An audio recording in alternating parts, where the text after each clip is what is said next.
upon usury to thy brother, usury of money, usury of victuals, usury of anything that is lent upon usury. Unto a stranger you mayest lend upon usury, but unto your brother you shall not lend upon usury, that the Yehovah thy Elohim may bless thee in all that thou settest thine hand to in the land whither thou goest to possess it. Y'all see that? Okay, all right, one more witness, and then we're going to go into the portion. We're going to go to Deuteronomy chapter 14. Deuteronomy 14, I believe it's 21. Yes, I'm in Deuteronomy 14 and 21. It says, you shall not eat of anything that dieth of itself. You shall give it unto the stranger that is in thy gates, that he may eat it, or you may sell it unto an alien. For you are an holy people unto the Yehovah your Elohim. You shall not see the kid in his mother's milk. Okay? So you see the difference between the stranger and what he would have a holy people do that's set apart with different laws that apply. All right. Todah for bearing with me with that. Now we go into Exodus. Does anyone got a question on that or inquiry? Well, I do want to just briefly say that sometimes we get like Esau. You so hungry, you just go in there and grab your food and start eating. And a lot of us are guilty of doing that. It's a sin to eat of anything that die of itself. Okay. Is it a sin to eat, for example, wild caught ocean perch? Is that a sin? No. It's not a sin. But here's my point. When you buy that wild ocean perch, you don't know if it died of itself. Right? So this is where and why it's important that we always bless our food, because if you eating that and it died of itself, you in sin. But there are certain things that we don't have control over, right? We don't know, right? So it's important that we don't get that hungry, right? Like Esau sold his whole birthright for some lentils, and that we pray over our food. Amen? Okay. Yeah. We are in Exodus chapter 25. This is going from Exodus 25 and 1 through Exodus 27 and 19. And this is Teruma, which Minister Yosef informed us means offering. All right, I'm in 25 and 1 Exodus. And the Yehovah spake unto Moses, saying, speak unto the children of Israel that they bring me an offering, Teruma, of every man that giveth it willingly with his heart, ye shall take my offering. And this is the offering which you shall take of them, gold and silver and brass, and blue and purple and scarlet, and fine linen and goat's hairs, and ram skins dyed red, and badger skins and shittim wood, oil for the light, spices for anointing oil, and for sweet incense, onyx stones, and stones to be set in the ephod and in the breastplate. And let them make me a sanctuary, that I may dwell among them, according to all that I showed thee after the pattern of the tabernacle, and the pattern of all the instruments thereof, even so shall you make it. And they shall make an ark of shittim wood. 2 cubits and a half shall be the length thereof, and 1.5 cubits shall be the breadth thereof, and 1.5 cubits the height thereof. And you shall overlay it with pure gold. Within and without shall you overlay it, and shall make upon it a crown of gold round about. And you shall cast 4 rings of gold for it, and put them in the 4 corners thereof. And 2 rings shall be in the one side of it, and 2 rings in the other side of it. And you shall make staves of shittim wood, and overlay them with gold. And you shall put the staves into the rings by the sides of the ark, that the ark may be borne with them. That the staves shall be in the rings of the ark, they shall not be taken from it. And you shall put into the ark the testimony which I shall give thee, and you shall make a mercy seat of pure gold. 2 cubits and a half shall be the length thereof, and 1.5 cubits the breadth thereof. And you shall make 2 cherubims of gold, of beaten work shall you make them, in the 2 ends of the mercy seat, and make 1 cherub on the one end, and the other cherub on the other end. Even of the mercy seat shall you make the cherubims on the 2 ends thereof. And the cherubim shall stretch forth their wings on high, covering the mercy seat with their wings, and their faces shall look one to another. Toward the mercy seat shall the faces of the cherubims be. And you shall put the mercy seat above upon the ark, and in the ark you shall put the testimony that I shall give thee. And there I will meet with thee, and I will commune with thee from above the mercy seat, and from between the two cherubims which are upon the ark of the testimony of all things which I give thee in commandment unto the children of Yisrael. You got anything thus far? No.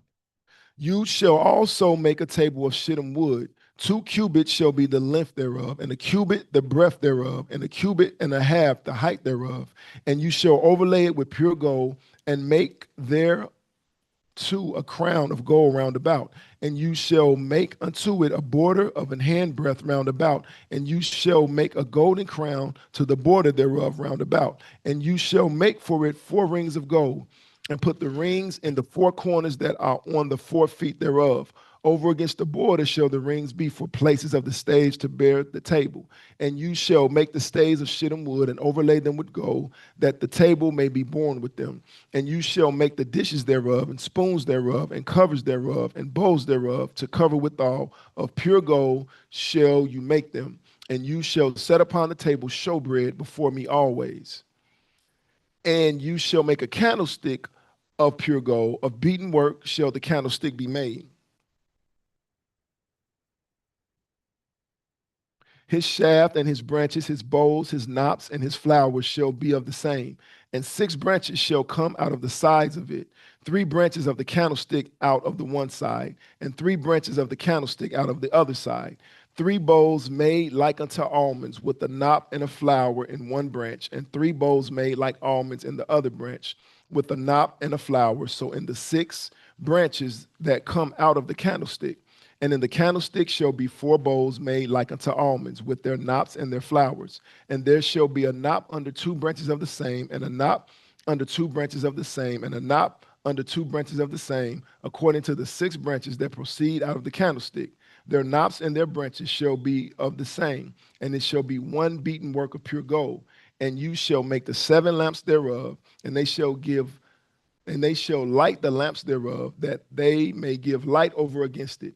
And the tongs thereof and the snuff dishes thereof shall be of pure gold. Of a talent of pure gold shall he make it with all these vessels.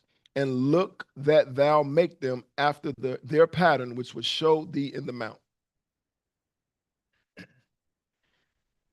The candlestick. Anybody know what that candlestick is? Anybody? The menorah. Cain, the menorah. So now we see where we see Moses talking about the menorah as El had already directed him. So when you even now that we are about to celebrate Purim, the menorah didn't have anything to do with the Purim or what's Kanuka, Kanuka. But that's what I meant, Kanuka. But you see that this was already designed by Yah when he told Moses to create a dwelling place, that he wanted him to establish a dwelling place where he may dwell amongst his people. So the menorah is always associated with the temple and the pattern of the temple. So just FYI, so everybody will know that this is where the menorah is not just some decoration that we have, but this is something that El had gave to us. And it does have a spiritual meaning to it as well, which is seen in the book of Revelation. Okay.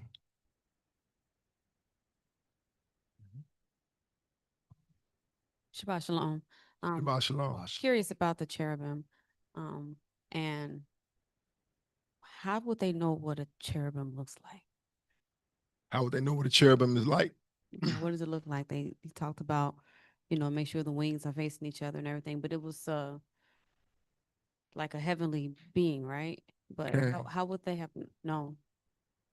What's more history on that? I know, didn't they use El used the cherubims to block the entrance of Eden or something like that, and then but other than that, well, one way that is remember Moses was in the mount 40 days, 40 nights. So just think, when he was there, he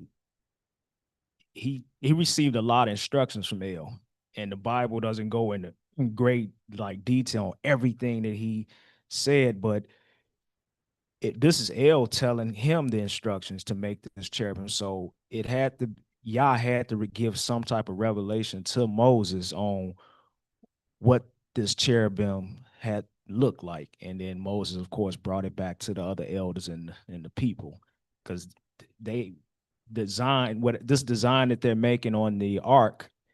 They created these cherub, he, etched them out.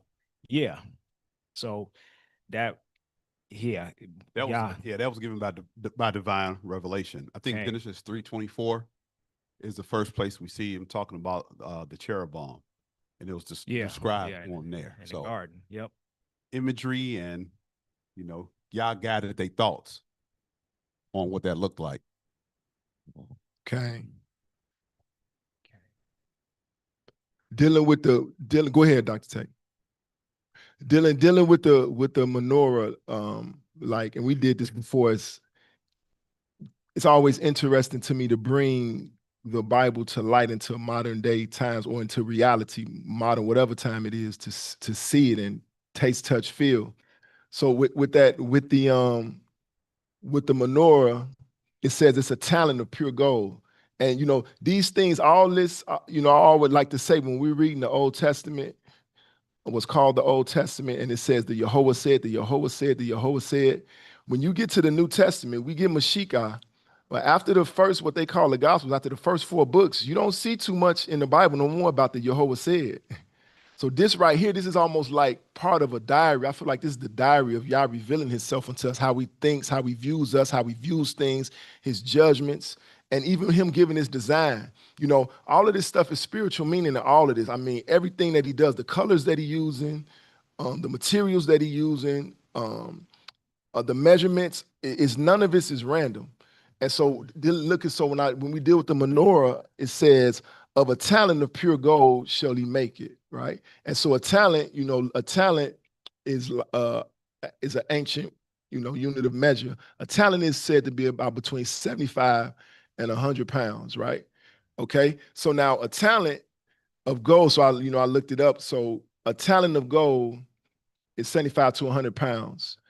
And gold is measured different. In gold is measured by, pounds are measured by ounces. But we used to 16 ounces in a pound, but an ounce of gold is about 12 ounces, right? So 12 ounces of gold, right, in a pound, times 75 pounds. And then gold, I looked it up, gold today is trading at $5,000. So times $5,000. So that menorah right now would be about 75 to 100 pounds, and it'd be worth $4.5 million. Yeah. So that's what was set up in Yah's apartment. And that's how Yah thinks. And then you notice when he used every single piece of wood that was used, it was a reason for the shittim wood. Now, I'm not saying I know all these things, like I'm not gonna reveal it now. I'm not saying I know. I just understand from reading the Bible how Yah operates, that nothing is random. So we had him use the shittim wood, but he overlaid every piece of wood with gold. If you can imagine, everything was gold. The ark, everything was gold. So that's part of insight into how Yah thinks. Go ahead, Dr. Tate. Shabbat shalom. Shabbat shalom. My comment was very in line with what you were just saying. I think it's really wonderful when we have different opportunities to really visually kind of bring the Bible to life, so that we can remember, as we've talked about in other Torah portion sessions, that this is not just like characters or stories in a book. This is history. This is what's happened. I've shared before, one of the best experiences of my life was going to Israel, going to the land, and being able to see the different places that we read about in the Bible and seeing those things come to life. And going to see the Dead Sea Scrolls and seeing the ancient Paleo-Hebrew, or going into Hezekiah's tunnel or to the River Jordan, all these places. And one of the things that I enjoyed seeing was in one of the excavated temples in Israel, you could see kind of engraved into the different structures in the temple was the menorah as it is described in the Bible, and not this like Hanukkah that has become so popular contemporarily that you see used associated with the Feast of Dedication that is incorrectly associated with the Feast of Dedication. And so I remember seeing that and thinking like how amazing it is to see exactly as described, the menorah as described in the Bible is what I'm seeing that was excavated in these, old temples that are in Israel. And so I think it's just wonderful to kind of see history just lining up and to see it come to life, what we're reading in the Bible. Okay. We got someone online.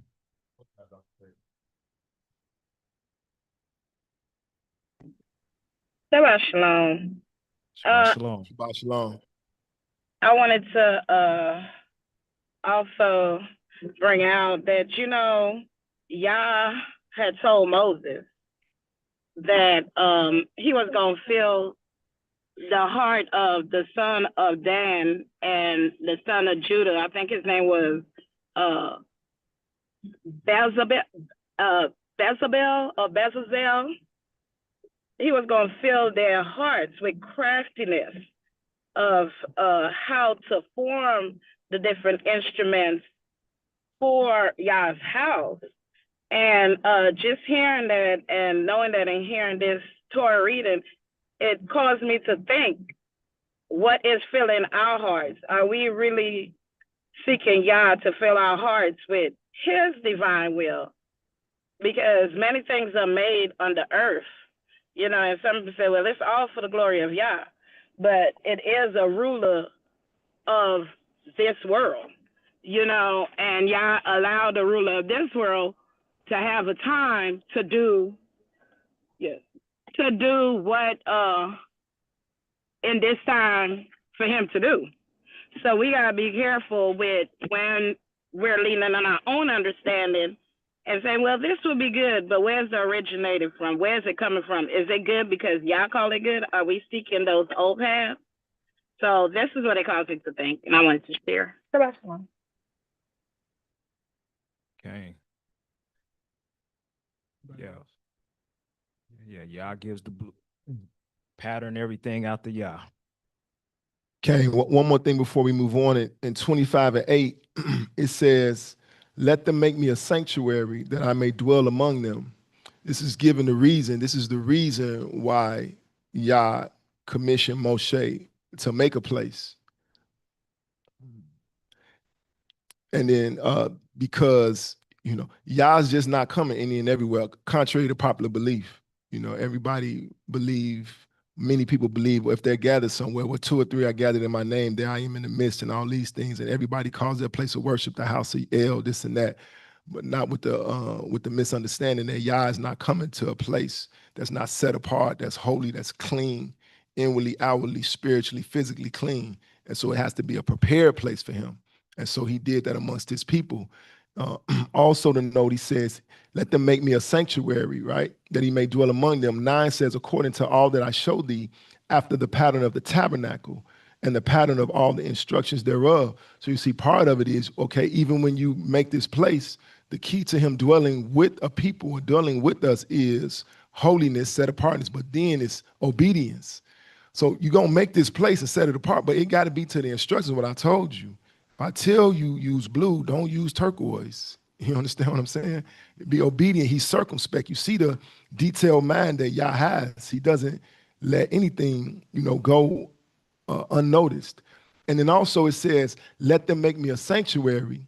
And then it says, after the pattern of the tabernacle. So you see the sanctuary is a place within the tabernacle. So even within his house, he has a set apart place. He don't just come into the tabernacle. He comes into a certain place of the tabernacle, which is a set apart place, which here is called the sanctuary.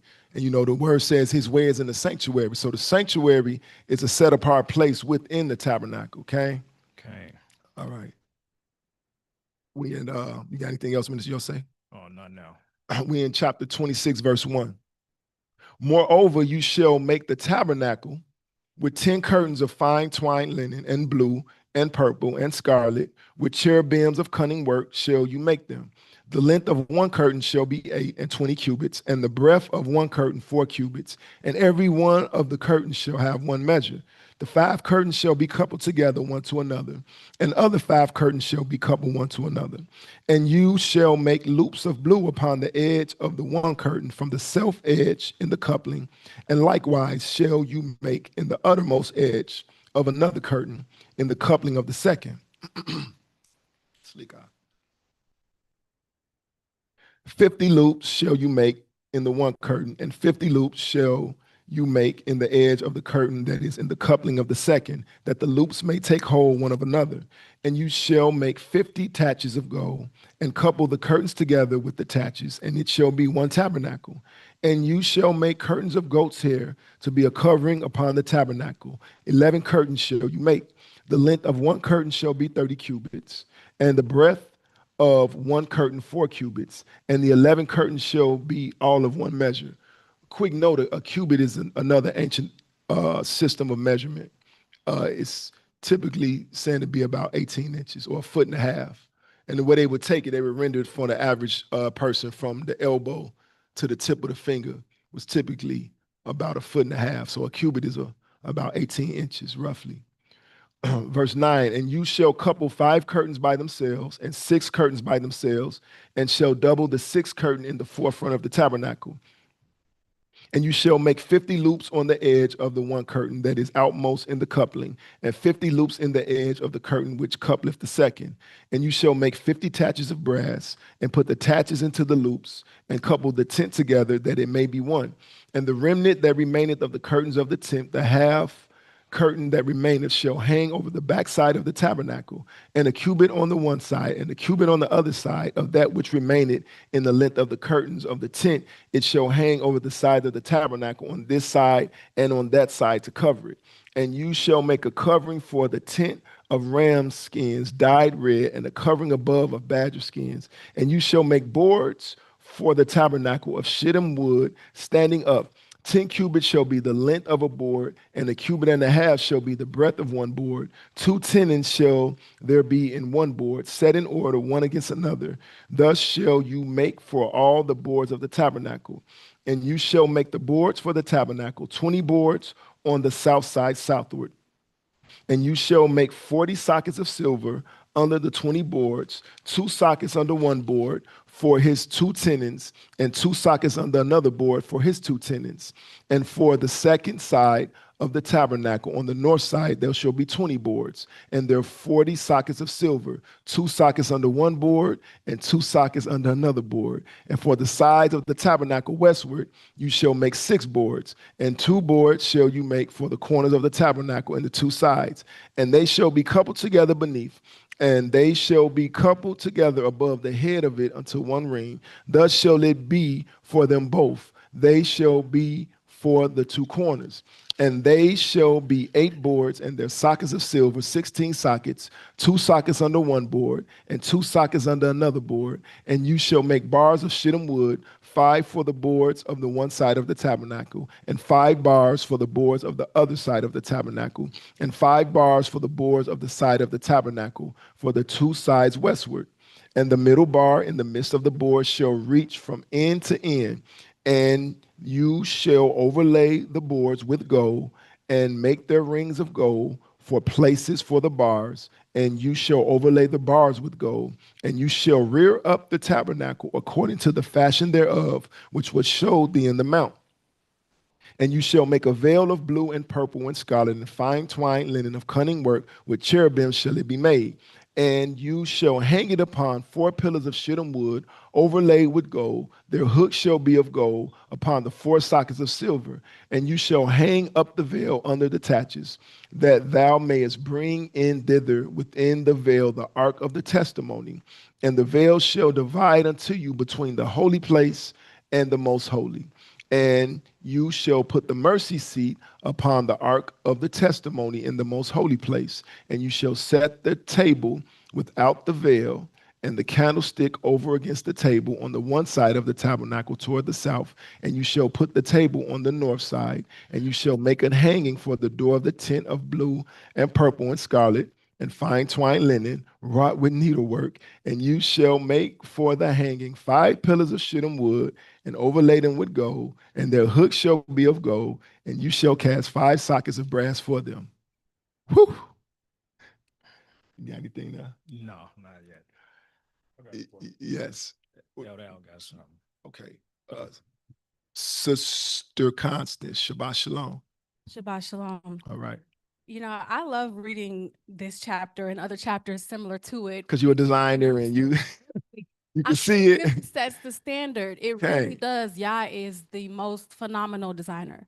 From how he constructed the heavens and the earth. I mean, he is so intentional. And I think that for me is that's what drives me. Like, that's my motivation. That is my inspiration. So when I see this and I see how intentional he is, and see how every little detail, every minute detail, he is in every detail. And I think that is the way that I want to live my life. Okay. That's deep. Total y'all for that. I'm gonna give y'all for that. But we have a couple online. Let me say, because I was gonna echo exactly what Sister Constance said. We got to be intentional. Like, we don't have the ability and the money to do what they did. But the Bible, Matthew says, be faithful over a few things. We should be intentional on just the little things. Okay. Right? We should be. I'm intentional. My wife I talk about them floors. The horrible floors all the time. And I come and wax them horrible floors all the time because I want y'all to give us money to redo the entire floor. So I want to be faithful over that. Okay. And y'all's going, okay. He going to move. Listen, I believe in the Bible. I believe when you faithful in your relationships, he'll make that relationship prosper. When you faithful with your little raggedy car in your life, he'll make that prosper and give you a new car. But I say this, and I'm going to get off my high horse because I say this probably every year since I've been here. We got to be intentional. We got to come here. If you go look at the Mormon church, go look at it online. Or you even go look at some of these Baptist churches. You walk in there immaculate, from the baseboards to the ceiling. And so that should resonate with us, that what Yah's intentions are. No, we can't meet his intentions like he did here. But doggone it, you can climb as high as you can. And when you get to the top of your sacrifice and your suffering, then he's going to come in and he's going to do the rest. But he wants us to get to a certain plateau so that he can do his work. Told ya. Yeah. They online. Yeah, got 2 people online. And Elder Ebri.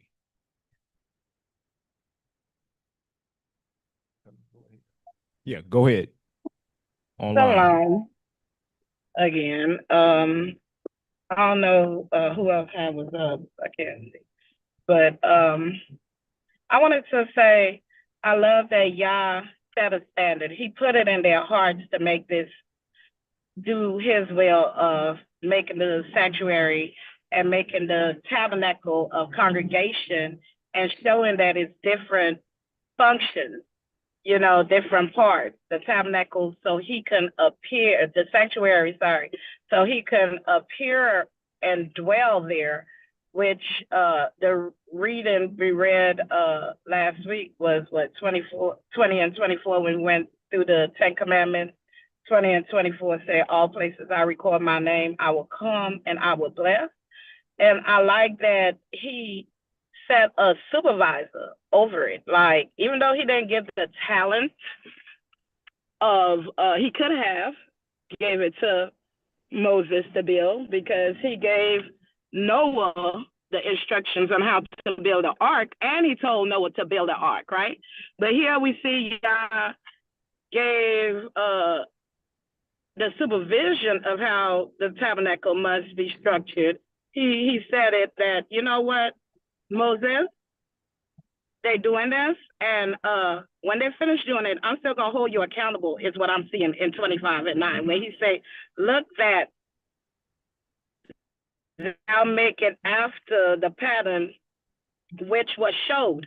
So he had already revealed this, and this, if y'all showing something prior to, now he know if they're doing it according to Yah's instructions or the lust of their own heart. Because sometimes people get gifts and they get carried away and start doing things in their own way. But I give y'all the praise that he sets up someone to keep the bound. Just like he shouldn't cross that border, Yah has a way. And when you go outside of that, he's going to hold whomever accountable. And right here, he will hold Moses accountable, because that's not what I show you. Do they look like they're doing what I have showed you? So I give y'all the praise that he do set up, we talk about it all the time in Ephesians, first apostles, then prophets, teachers, all of those until we all come into unity. Same thing like whenever y'all give direction, he has an overseer, and Yah is a rewarder of them that diligently seek him, and he's still rewarding the ones who don't and do it in their own heart. A reward is coming if you do his will, and it's still a reward coming if you don't do his will. One is damnation and death, and the other one is life and life more abundantly. Shalom. Shalom. Shalom. Got one more online. Shabbat Shalom. Yes. I wanted to share. I remember when we read this Torah part during our women's Torah class, and Minister Vera showed us a picture of the tabernacles and the ark, and it was just beautiful. And especially with Dr. Tate mentioning being able to see that in person, I know that was definitely an experience. And I like what everyone's saying so far as well. The piece that I wanted to add to it goes along with us working as one in this, as they were building the tabernacle, and even as they were getting the material, and we mentioned how much these materials are and how much it took to build the tabernacle. It was all a togetherness, and was all with gladness. They say at one point when Yisrael was bringing the materials that Egypt spoiled them with on their way out, Moses and they had to say, stop, we have enough, So when we do things with gladness and doing it for all the glory of Yah, he will bless us abundantly to be able to produce the outcome that he's looking for. And like it said time and time again, and Sister Constance said it, intentionally. He does things so intentionally, and Elder Al mentioned, that's a key thing. And one more piece that I wanted to add is, as I hear sockets and they're putting it together in the sockets and they're putting this, so that it reminds me of just building bunk beds or building a table at the house. You got to follow those instructions exactly like it said, so that you can get the results that you need. And imagine there in the tents, they had to be mobile. So lifting up all that tent material, the sanctuary material, and moving it through the wilderness as they travel, that was part of Yah's divine order, to allow them to assemble it and disassemble it and assemble it back. That's a lot of work. Shalom. Shalom. Shalom. Okay. Elder Ibri.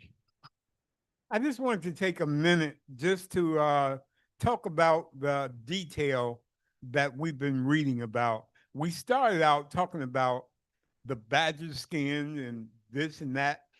I wanted to make the point that, because there are still people out there that believe that when Yisrael gave offerings to El, that it was always something that they took from the land. But El here is now talking about gold. He's talking about valuable things. So everything wasn't given in terms of seed from the land or animals from the land.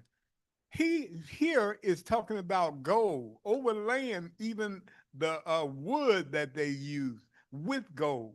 And so he expects us to give him of our best. Are you hearing me? Okay. And when you just explained about how much that would have cost in terms of overlaying certain things with gold, that just blew my mind. And I'm thinking about Moses, how when I can imagine that he had to take some kind of notes. Look, I was thinking the same thing. And then if you think about what he had available to take notes on, right? For he real. didn't have ink pens and pencils like Right. we have. Right. I mean, he was probably scratching on some kind of, You know? my goodness, but he had to get it right. He had to get it right. So that's why he fasted. I understand him fasting all the days that he fasted when he went up into the mount. And how that they thought, oh, Moses gone. I don't know what has happened to Moses. Moses was up in that mount so long, they wondered what happened to him. But he was all right because he was with El. And I just want to thank Yah for his goodness because he is very detailed in what he wants. And that's why you have to take the time to listen to the word so you'll know exactly what the word said. And you can even repeat it if you have to. I'm thankful for all of that because Yah is good. Totally, yeah. And that's the thing. Okay. I had a quick question, if that's okay, about this topic. If that's all right. Yeah, go ahead. So, as far as y'all being precise on how this temple had to be built, did Solomon and everybody else use the same, because, all places where he record his name, that y'all will come. So did Moses set the foundation of this is the expectation of how y'all want his house to be built? And did Solomon follow those same blueprints? Shalom. Shalom. Yeah, if we go to what Solomon built the temple, we know that Solomon used the same blueprint in as of, the tabernacle is an apartment. So in as where the holy vessels of the Yehovah would sit. Now, Solomon's temple obviously was much bigger, a lot grander. But as far as the blueprint that he would have used, it was a set apart place for the Ark of the Covenant to sit. So Solomon's temple also had a holy place, a most holy place, and it had an outer court. And of course, it had an altar of sacrifice. So those things were part of the blueprint. As far as getting the instructions from El, you remember when El came to Solomon and asked him what did he want, he would grant him whatever he wanted. Solomon asked for wisdom. And El was so enthused that he asked for wisdom when he could have asked for the death of his enemies. He could have asked for riches of the earth, and Yah would have granted to him. Solomon said, give me wisdom that I know how to rule over your people.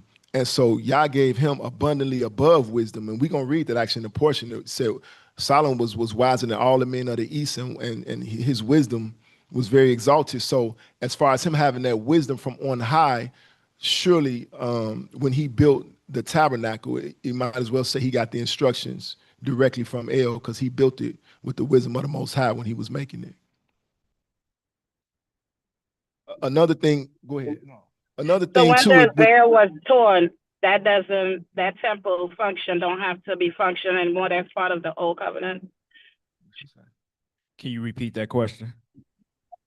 So when the Messiah tear the veil, the function of how that had to be, since it's no longer the most holy of holies, that format is a part of the covenant that is done away. But, now in a spiritual sense.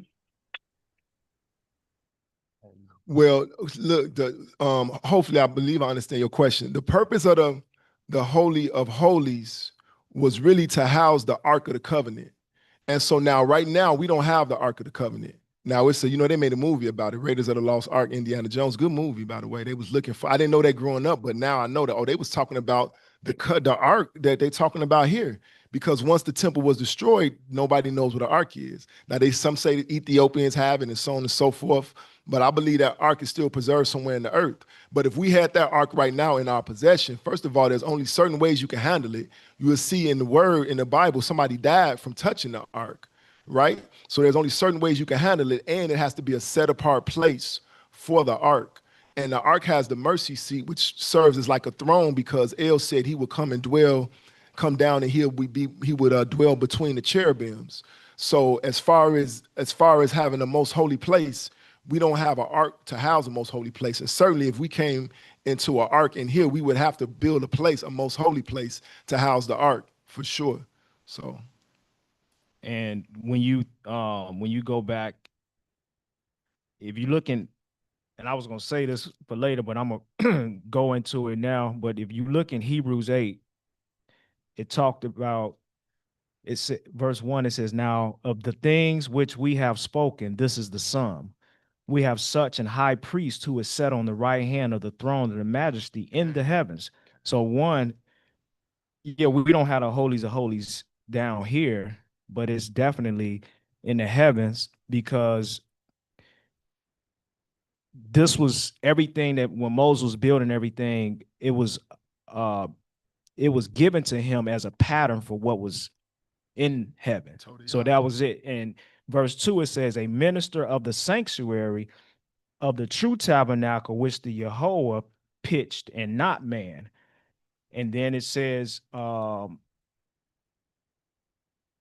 going to go down to verse 5. It says, who served the example and shadow of heavenly things, as Moses was admonished of El when he was about to make the tabernacle. For see, saith he, that thou makest all things according to the pattern showed to thee in the mount. So that when he was on the mount, everything that Yah told him, he said, make it according to that pattern. And this was all a pattern of what was above. He was just making it down here on earth it was the pattern of what was above. Totally, I praise Yah for that, because if we could take on, and that's why this the words are so valuable. If we could take on that nature of El, to be detailed, to be circumspect, like like there's really there's no little things with Yah, ain't no little things. It's something that might be smaller in comparison, but every single detail is important. And if we could be circumspect like that, even the quote unquote little things, to make sure that we detail, like one thing you'll never see Yah say is that don't matter. Like, no, everything matters. Don't worry about that. No, every little thing, the sockets and everything. So total Yah for that. Where we at? We in 27 and 9. We're in Exodus chapter 27, verse 9. We go on to verse 19. It says, the court of and thou shalt make the court of the tabernacle for the south side southward. There shall be hangings for the court of fine twined linen of 100 cubits long for one side, and the 20 pillars thereof, and their 20 sockets shall be of brass. The hooks of the pillars and their fillets shall be of silver. And likewise for the north side in length there shall be hangings of 100 cubits long, and its 20 pillars and their 20 sockets of brass, the hooks of the pillars and their fillets of silver. And for the breadth of the court on the west side shall be hangings of 50 cubits, their pillars 10 and their sockets 10, and the breadth of the court on the east side eastward shall be 50 cubits. The hangings of one side of the gate shall be 15 cubits, their pillars 3 and their sockets 3, and on the other side shall be hangings 15 cubits, their pillars 3 and their sockets 3. And for the gate of the court shall be an hanging of 20 cubits of blue and purple and scarlet and fine twined linen, wrought with needlework, and their pillars shall be 4 and their sockets 4, and all the pillars round about the court shall be filleted with silver. Their hooks shall be of silver, and their sockets of brass. The length of the court shall be 100 cubits, and the breadth 50 everywhere, and the height 5 cubits of fine twined linen, and their sockets of brass. All the vessels of the tabernacle, and all the service thereof, and all the pins thereof, and all the pins of the court shall be of brass. Told Yah. So y'all see the tabernacle. So the construction, the tabernacle is an apartment. You know, an apartment meaning a dwelling encompassing more than one room, right? So you've got the tabernacle that's sitting in the middle of the court, or maybe not in the middle, but it's sitting in the court. And then all the what he just described is going to be an outer court. It's going to be surrounded by a gate. So there's a gate on all 4 sides, and then the tabernacle sits there, and then the tabernacle has a covering or a veil over the entryway. And the entryway, when you walk in, on the one side is the menorah, and then on the other side is the table we're supposed to have showbread on it and the instruments thereof. And then we're going to see but there's going to be an altar in there. And then if you keep going forward, there's another veil. Okay. And then behind that veil, which we're going to learn that only the high priest can go behind that veil. And like Minister Yosef just brought out, it's a pattern of what's in heaven. That's what Mashiach has entered in for us, that high priest in his time, in the heavenly place. And so when you go past that, then you have the Ark of the Covenant, with the cherubims and so on and so forth. So that's a visualization of what we just read. And that's it's important. It may not seem as important as he was kind of explaining it, but when people ask us about Beytel, and because some people have never heard about this concept of Beytel, it's been lost. The first thing that comes to their mind is you need you got to have a priest to have a functioning Beytel, and it's our duty to show that we do have a priest over Beytel, and that's Mashiach. He is functioning. Man can't do what Mashiach can do. So Mashiach has taken that place to do where they dropped the ball, and they couldn't. The Levites, they couldn't do, because they couldn't take sin away permanently. So we still have a high priest, and that has to be brought out, and he's functioning above. And that's the connection of what he was talking about. It was a place that only the high priest can go, that one compartment in the holies of holies. So it is still there, but it's Mashiach that's there, fulfilling that role, that capacity. So where we going?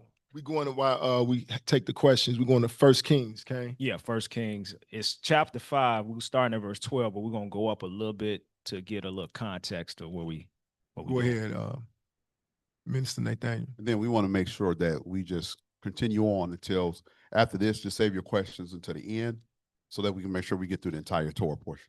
Okay.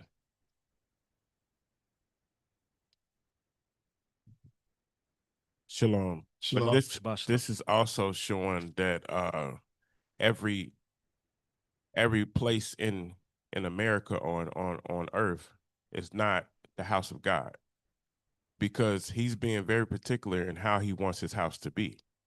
So, and with his name also. So this is, I see in the reading that he's continuously being consistent on being particular about how he wants his place to be, or place of worship be.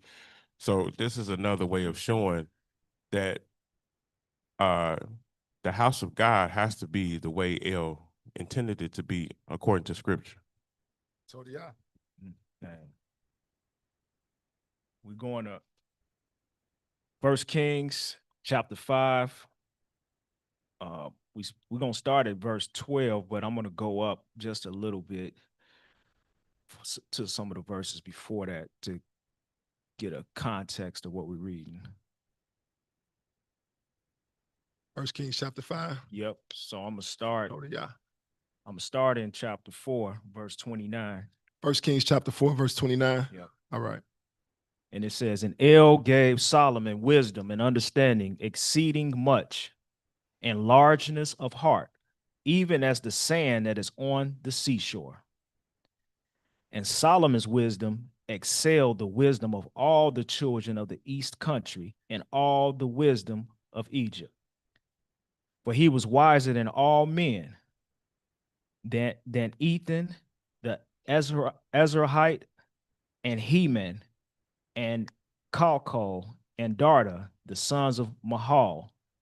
And his fame was in all nations round about. So we see Solomon, there was no man on earth that was wiser than him. Okay. And that came because Yah put that inside of him. And he spake 3,000 proverbs, and his songs were 1,005. And he spake of trees, from the cedar tree that is in Lebanon, even unto the hyssop that springeth out of the wall. He spake also of beasts and of fowls and of creeping things and of fishes. Remember when Minister Brukia was talking about what was that? Which wood was that? Which wood did you talk about? The shittim wood. Well, Solomon knew about the shittim wood. He knew about the cedar. He knew about everything.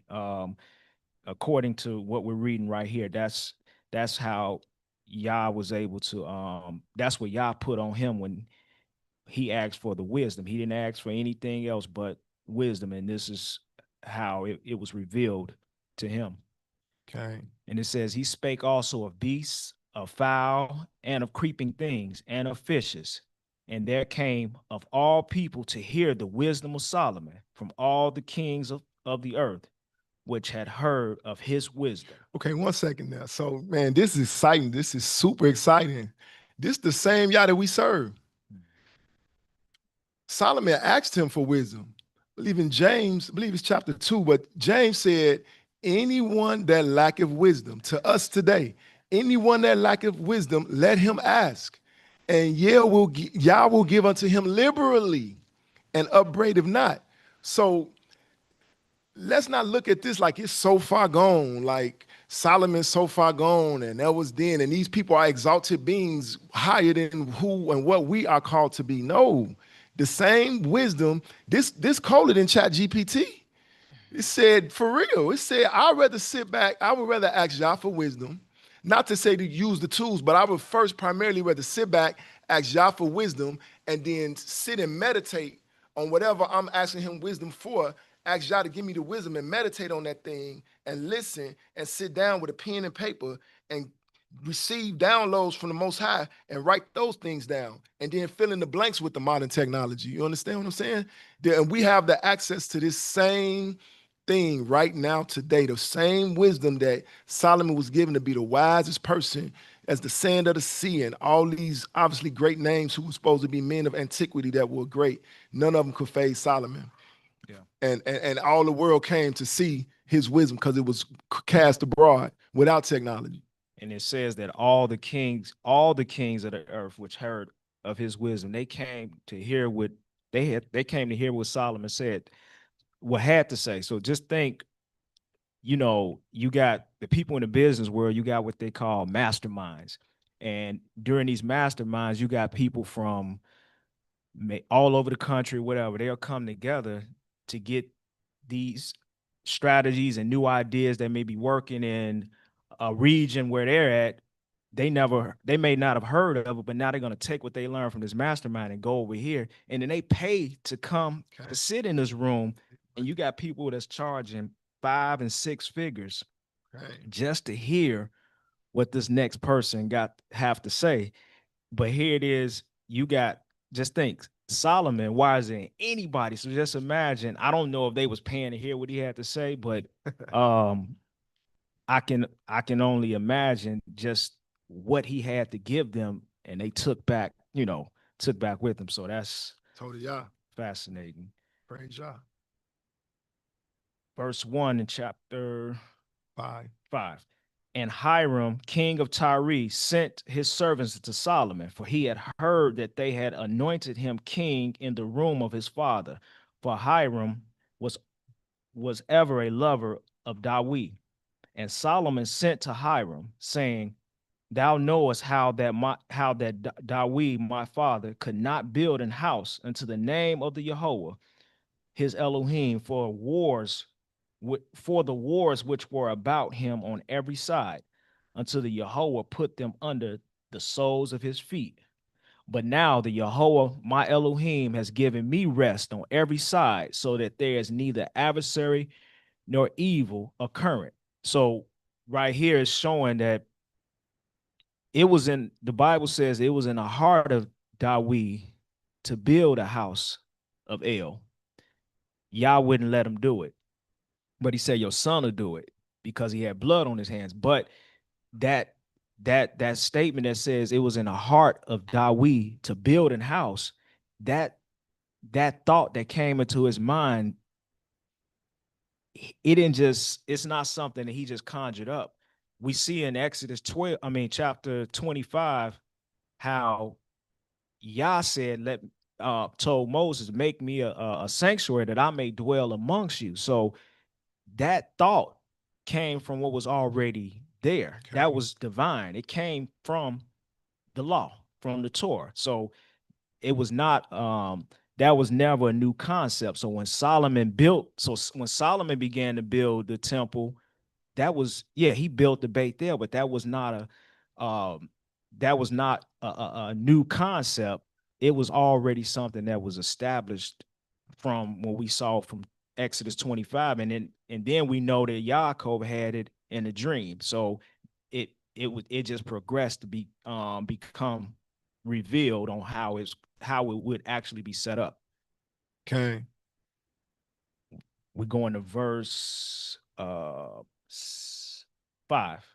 And behold, I purpose to build an house unto the name of the Yahweh my El, as the Yahweh has spoken to David my father, saying, thy son whom I will set upon thy throne in thy room, he shall build an house unto my name. Now therefore command thou that they hew me cedar trees out of Lebanon, and my servants shall be with thy servants, and unto thee will I give hire for thy service according to all that thou shalt appoint. For thou knowest that there is not among us any that can skill to hew timber like unto the Sidonians.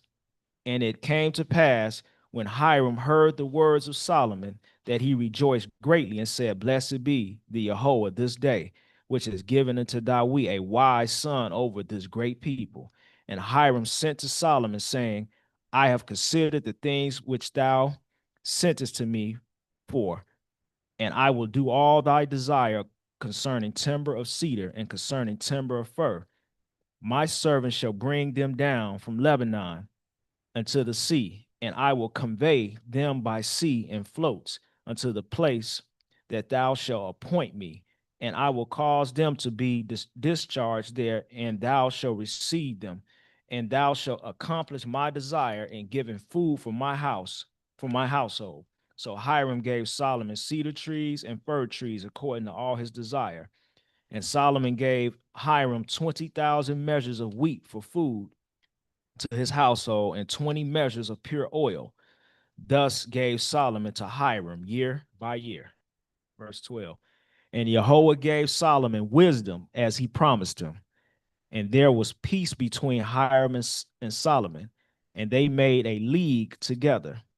And King Solomon raised a levy out of all Israel, and the levy was 30,000 men. And he sent them to Lebanon, 10,000 a month by courses. A month they were in Lebanon, and 2 months at home. And Adoniram was over the levy.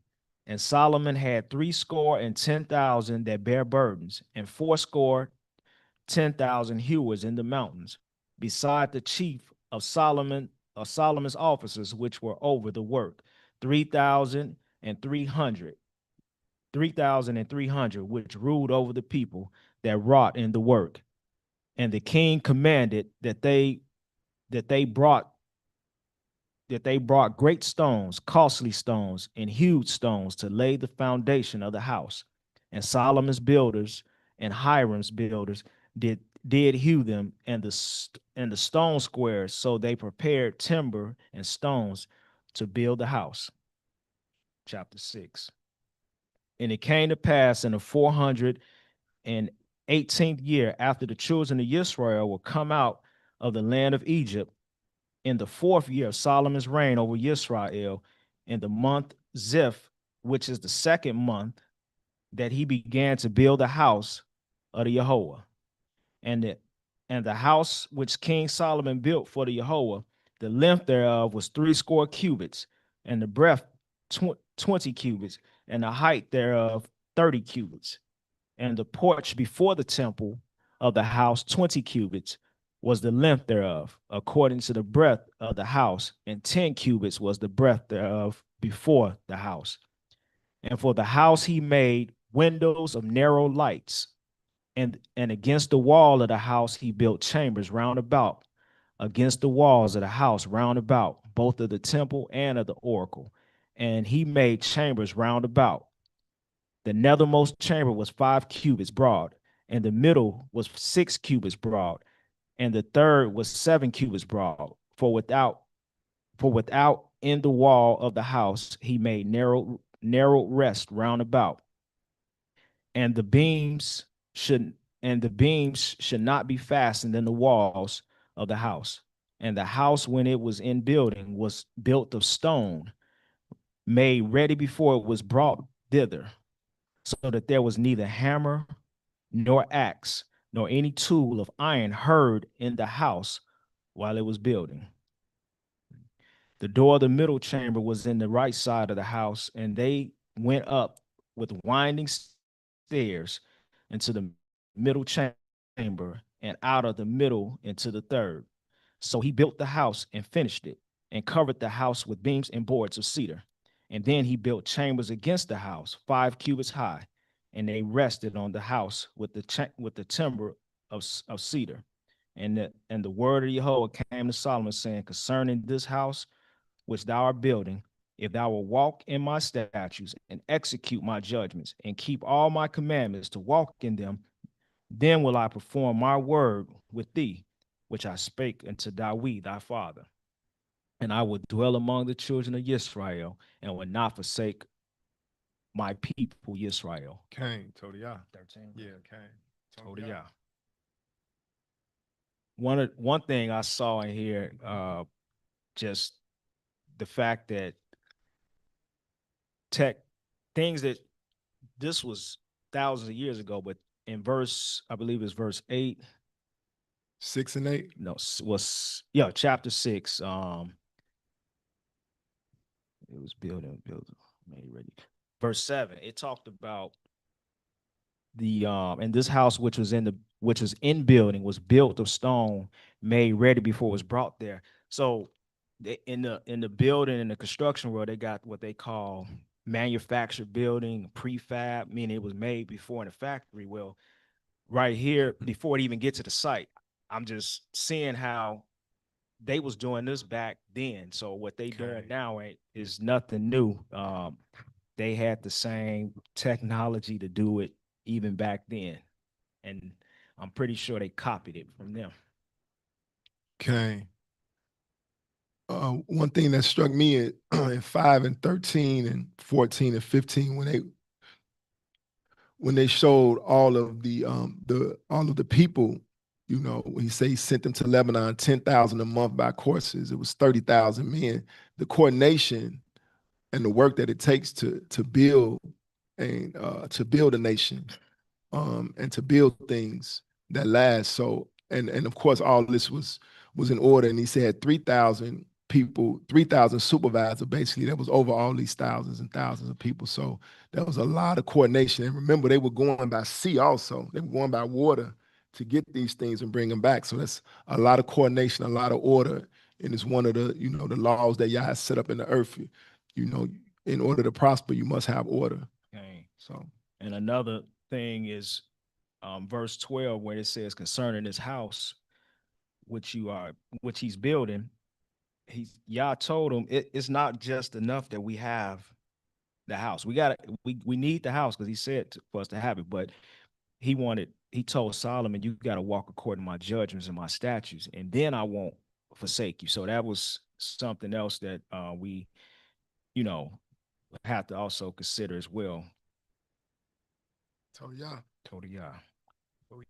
We going to Matthew chapter 12.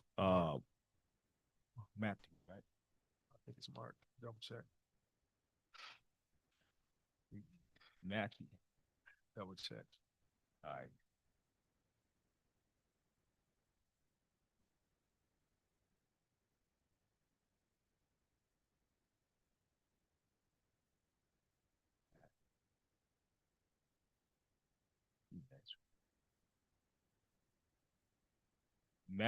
Matthew 12, verse 35. Starting at verse 35. Right there. Where? Yeah. Tell them again. Right. Slikah is Mark chapter 12. Twice. Mark 12, 35 through 44.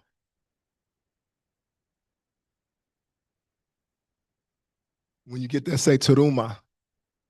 Teruma. Teruma. Mark chapter 12, starting at where? Verse 35. We're going to verse 44. Okay.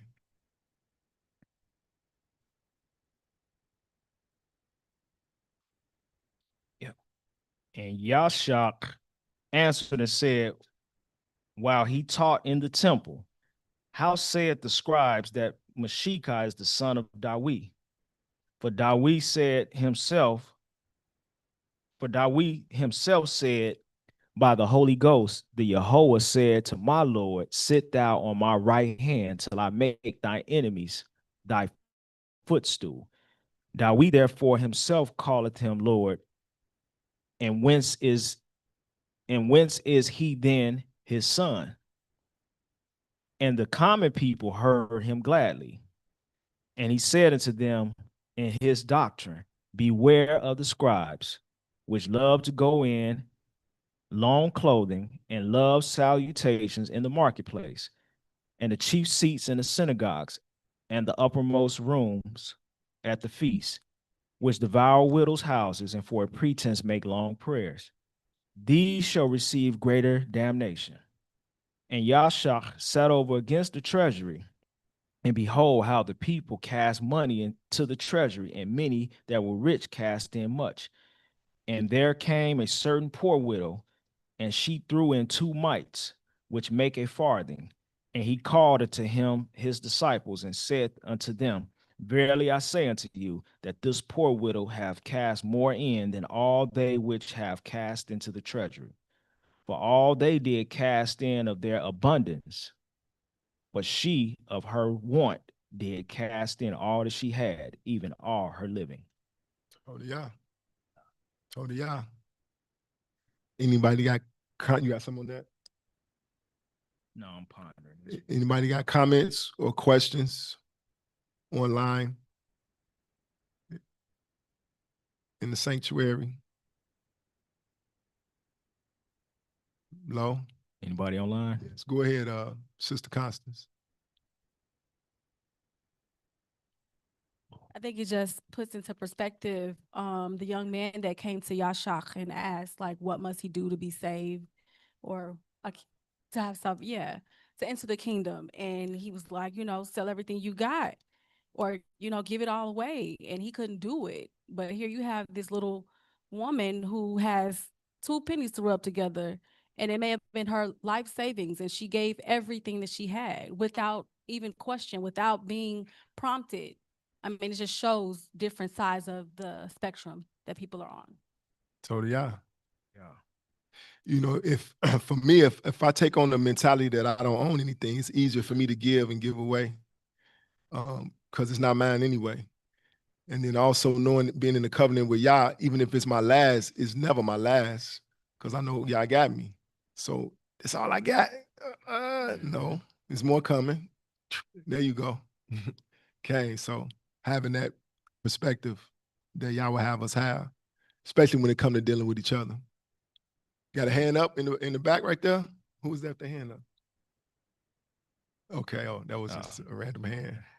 All right. That's it. We got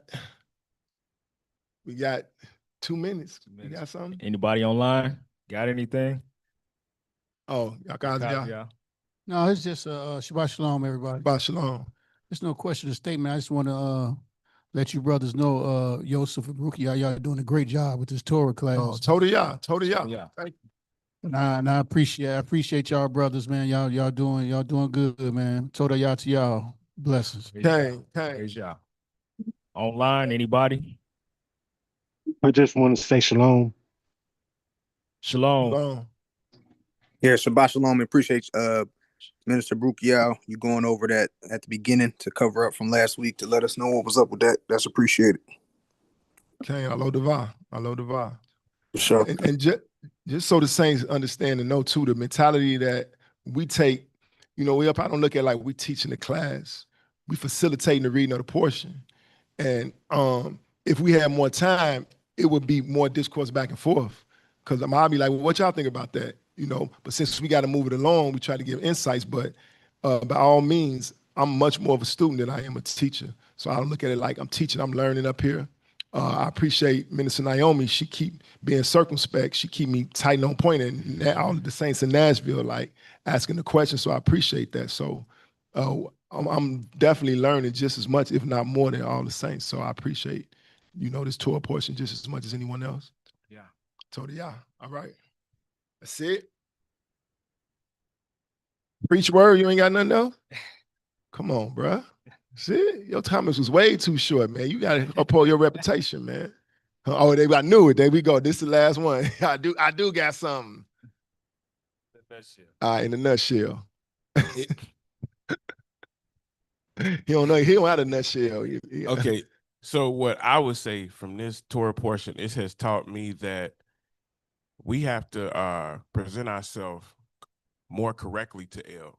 Okay. And also, if we don't understand his instructions, we should go in prayer and ask for understanding, so that we can do his will, so Yah can continuously bless us by being Yisrael. Kane, we look, yeah, Kane. Yeah, we don't never have to be in confusion or wondering or stay in confusion or wondering like, what should I quit? No, take that to El and keep seeking, nag him for the answer. That's what the Bible say do. All right, we're gonna close in prayer. All right.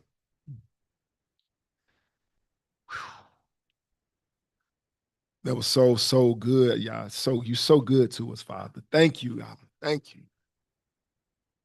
Thank you for bringing us into this Shabbat Yom, Father, watching and protecting over us all during the week, all during the 6 working days, to bring us unto this Shabbat, Father, which you made for our good, that we can have rest, that we can cease from our regular activities and enter into your rest. We're so glad, Abba, that you have provided us with everything that we need.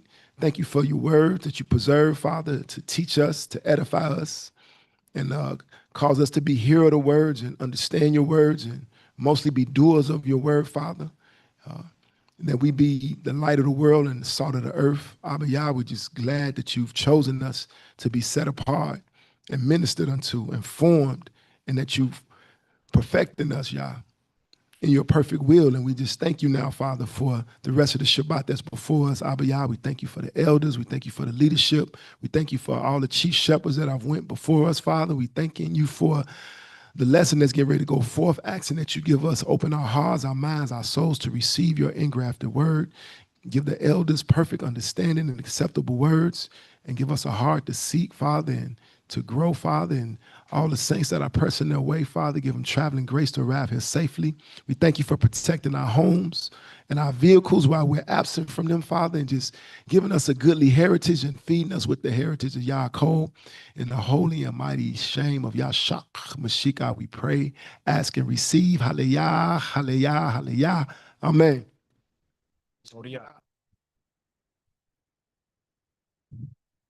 The Shabbat is a delight.